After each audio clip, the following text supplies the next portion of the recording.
Hey everyone, it's good to see you again. Thanks for coming back to watch another video. As you know, especially those of you who have been following me for a while, one of the main topics that I talk about is purpose. And purpose is really my core mission, if you will. I'm on a mission to help people and businesses discover their purpose and then activate on that purpose to achieve the things in life that they really want to achieve so that they can create a lasting impact. But why is purpose so very important? Well, finding your purpose and executing on that is really, really critical, not just because of what you can achieve, but because of who you can become on this journey of self-discovery. And I want to talk to you about some really, really important things today that I think will highlight the true importance of purpose.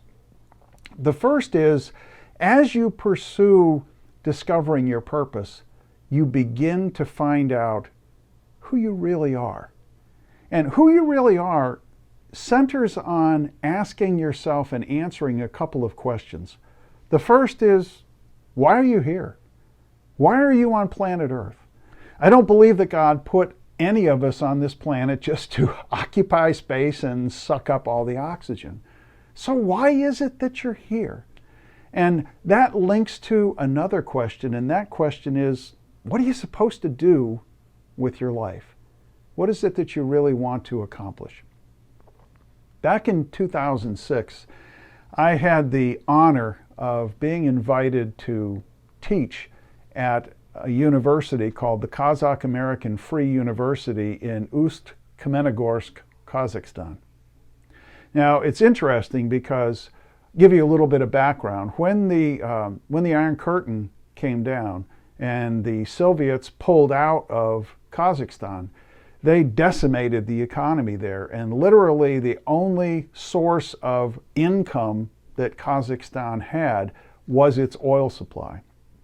And there was a gentleman who was a former Minister of Education in Kazakhstan who created a vision for creating a university there that would raise up the next generation of business leaders in Kazakhstan. But he wanted those students to be taught and trained in the American free enterprise capitalist system. And so he partnered with a number of organizations here in the United States to support that effort and to provide, in effect, professors who would teach classes at the university.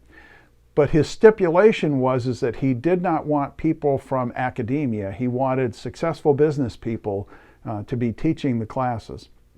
And I was blessed to spend some time in Kazakhstan, and I taught actually 2 classes while I was there. I taught an undergraduate class in strategic planning, and I also taught a graduate level class in corporate management. And when I went into the undergraduate class in strategic planning, the first day in class, the students were all excited about creating a strategic plan for a multinational, multi-billion-dollar company.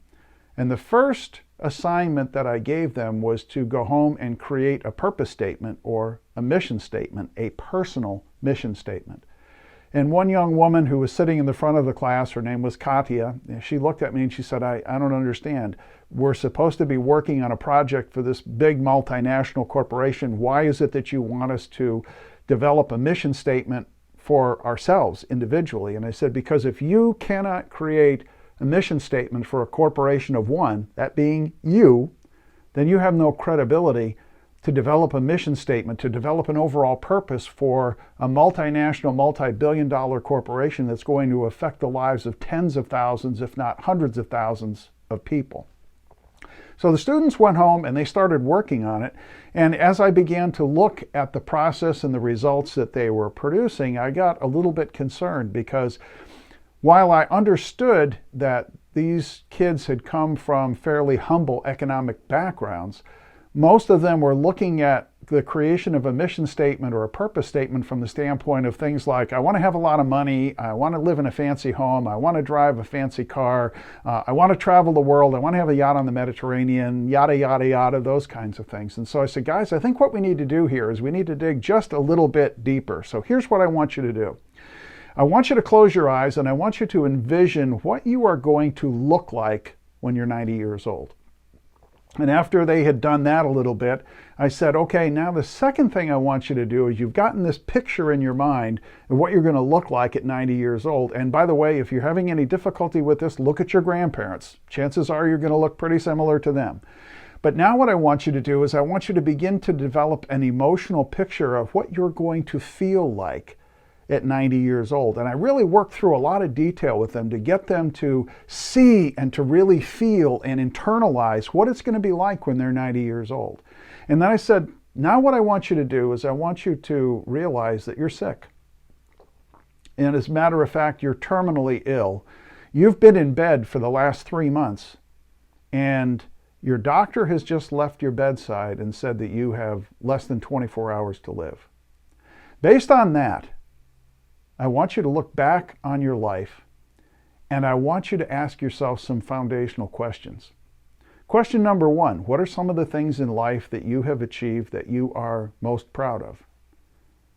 Number two, what are some of the things that you've done in life that you're absolutely ashamed of? And I led them through a whole series of questions like this. And I said, you know what, as you begin to develop answers to those questions, what you're going to do is you're going to begin to find these little tiny threads that are the threads of who you are as a person. And you can take those threads and start weaving them together into the tapestry that's going to be the rest of your life. And when we did that, and I sent them home to work on this assignment again, all of a sudden their perspective changed. And they began to get outside of themselves, and the message changed from here's what I want to have to here's the impact that I want to have. And they began to realize that success in life is not about money and things, it's about people and relationships. And that whole dynamic began to change. And at the end, I had each student get up and read his or her mission statement to the class. And there was no judgment allowed. It is what it is. And I was amazed at how much progress they had made. Well, then this young woman turned to me and said, well, you've put us through this exercise. Do you have a personal purpose statement, a personal mission statement? And I said, yeah, I do. I said, I would never ask you to do something that I haven't done myself. And she said, well, would you be willing to share it with the class? And I said, sure, I'd be glad to. And I said, here it is. My purpose in life is to live a life that's centered on Jesus Christ and to make a positive difference in the lives of as many people as I can. I said, if I can do that, when I get to the end of my life and I look back, I'm going to be one very, very happy guy. But it's really, really important because the importance of purpose is that it helps you discover who you are. And that's so vitally important to living a fulfilled and successful life. The second thing that purpose does is it helps you define your calling. What are you really called to do? And as I talked about in a previous video, I think we all have a global calling, a global purpose, if you will, because if we're all honest with ourselves, all of us want to have some sort of impact on the world. We want to believe that the world is a better place because we've lived. But we also have a unique calling or a unique purpose that occurs at the intersection of what we're passionate about, the skills and abilities that we have, and how we combine those to add value to our world. The next thing that I think is important about purpose is that it forces us to look at our needs. And I think that there are 4 needs that we can talk about. One is the need to make money. All of us have to have the ability to make and spend money. The question is, how much? How much money is enough? Are you perfectly okay with being Mother Teresa? Or do you want to be the next Jeff Bezos? And why? Okay? The next thing is that we all come wired with a need to achieve. All of us want to accomplish things in life. Now, some may not activate that at all.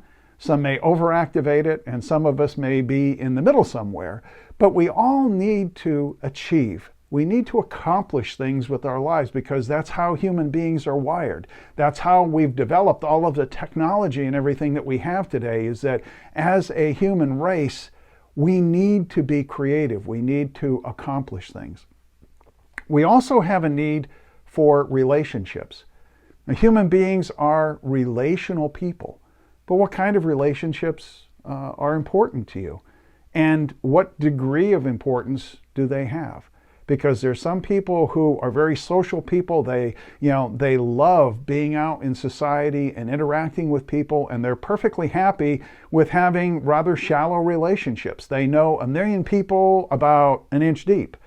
There are other people who tend to be more focused on having very, very few friends, but the friends that they have are very, very deep, very, very meaningful friendships. And there, again, are others that are a combination of that. And then we all have transcendent needs. And by transcendent means, I mean that we have spiritual needs. Now, some will say, I don't have any spiritual needs at all. I'm an atheist, I'm an agnostic, whatever the case may be. Some others like me are deeply spiritual people. I have a personal relationship with God, and that is the foundation, and it informs everything that I do in life. And there are people on that scale, between those two bookends all over the place. But the bottom line is we need to examine those things, and we need to let them inform our lives, and we need to ask ourselves, why do I have those needs, and to what degree do I have them, and are there any changes that I need to make in my life?